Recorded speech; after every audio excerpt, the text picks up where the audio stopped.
in a weird way, I had to sort of just free myself up to believe that it was okay to be stupid or dumb. To be a moron. Yeah. To be moronical. Exactly. To be a moron. An imbecile. Yeah. Like the dumbest motherfucker that ever lived. Hi, my name is Nacho, welcome back to the channel, and in this video I'm going to refrain from tapping into my extended lexicon and use small words instead, that way you the viewer can keep up. I'm just kidding. This of course is me trying to get in the role of a modern TV director or producer who, in response of their show taking a literal cliff dive in viewership, instead of taking responsibility and going down with their ship or apologizing for delivering a subpar product, they chose to blame us, the fans, for not being smart enough to understand the source material. What'd you say to me? Thought I was done with The Witcher after the last video, I was ready to move on. They just had to pull me back in, didn't they? Tomasz Baginski, which is a fitting name for such a dick, is the executive producer of The Witcher who said, in a post-season 3 premiere interview, that the deviations made to the show in respect of the books were simplifications to the source material primarily because American audiences wouldn't grasp a higher level of nuance and complexity. The fact that he specified Americans.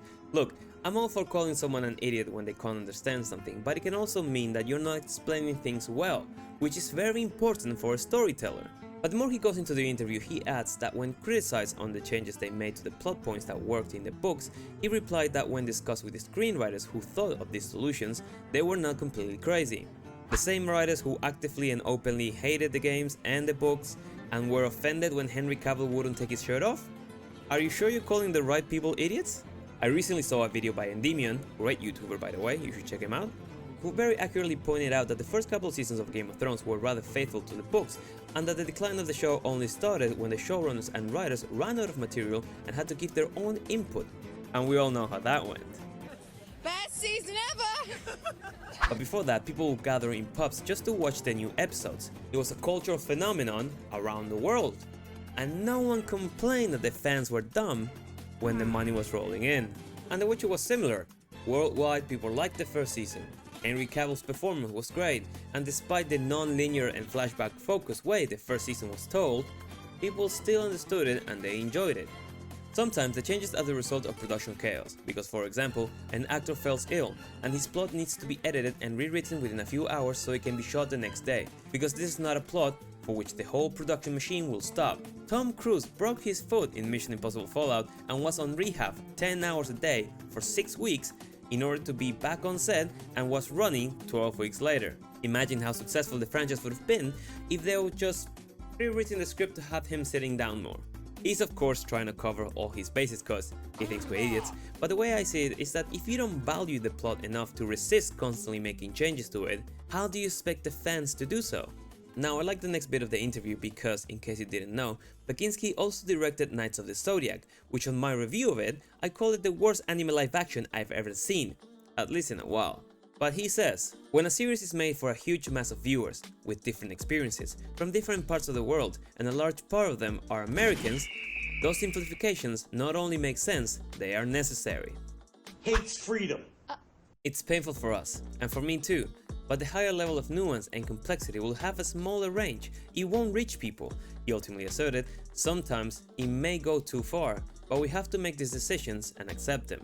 Granted, Americans are not always the brightest of the bunch, I mean some people clapped at the end of Barbie, but does insulting your audience like that does anything to improve your reception? Haven't you seen what happened to Star Wars? You're no Star Wars fan in my mind. I find this to be the lamest excuse, to change the source material because the Americans wouldn't get it. Around 240 million people have Netflix accounts, out of which 75 million are American. That's 32% of your audience. They didn't change the source material to dumb it down for a third of their audience, they did it because they wanted to. His argument makes no fucking sense. People understanding was never the issue. When Game of Thrones was out, we had to keep up with houses, locations, family alliances, religions, civil conflicts, rivalries, supernatural entities, mythological creatures, the list goes on. If anything, complexity enriches the content and makes people think about it. He also said that the necessity to simplify the story was to reach a wider and younger audience. Pressed by his host for an idea of what is significant to younger audiences, the creator asserted, just emotions, just pure emotions, a bare emotional mix. Those people grew up with TikTok and YouTube, they jump from video to video. That younger audience that grew up watching TikTok is eating laundry detergent now. I can see why you would think they're not that bright.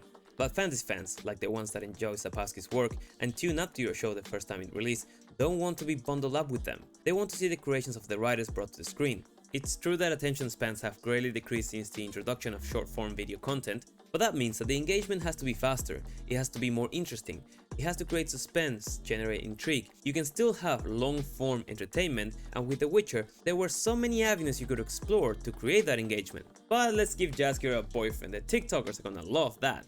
Ultimately, Baginski closed up his thoughts by addressing the next generation of viewers, declaring, "Dear children, what you do to yourself makes you less resilient for longer content, or long and complicated chains of cause and effect." Funny how someone who calls their audience idiots, who require simplification to understand complexity and nuance, is worried about cause and effect. But I guess the latest effects of his causes are already in display in the latest Rotten Tomato and Metacritic score for the last season of the show. It's truly surprising that it came to this, that creators think themselves artists to the point that pleasing their audience becomes secondary to satisfying their own creative impulses. The director of Secret Invasion also stated that it's not their job to fulfill the public's expectation. That is exactly what your job is, mate. That he doesn't care about mixed reviews, because if every project had unanimous good reviews, every movie would make $1 billion trillion. Oh, you mean like Spider-Man No Way Home, Into the Spider-Verse, Mission Impossible 7, shit, Avengers Endgame? I'm sure he's not referring about any of those. Projects resonate with different people at different times for different reasons, and Marvel has a very devoted, even rabid, fanbase who have expectations, and when their expectations aren't fulfilled, they give it thumbs down. And in case you didn't know, as a fan, you're not only stupid, you're also rabid. The problem is bigger than that though, because they might be good directors, although track record has proven otherwise, and they even look like the type of people who will faint in admiration if they see a blank canvas in a museum. They might be good for a different genre. Fantasy and superhero spy drama was clearly not it, so it's a problem with the people who put them in charge to begin with. Fuck you, Kevin Feige. Denzel Washington said it best, it's about the culture, and Marvel, Saint Seiya, and The Witcher all belong to a type of culture who appreciates the source material, or adaptations that add to it to the betterment of it.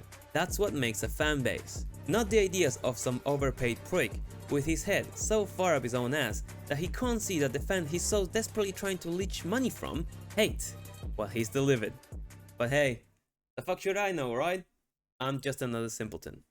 And if you watched this far into the video, leave us a like. Let me know in the comments down below which is your favorite overly complicated piece of media, Neon Genesis Evangelion. And as always, I've been Nacho. Hope you enjoyed the video. I'll see you in the next one. Take care.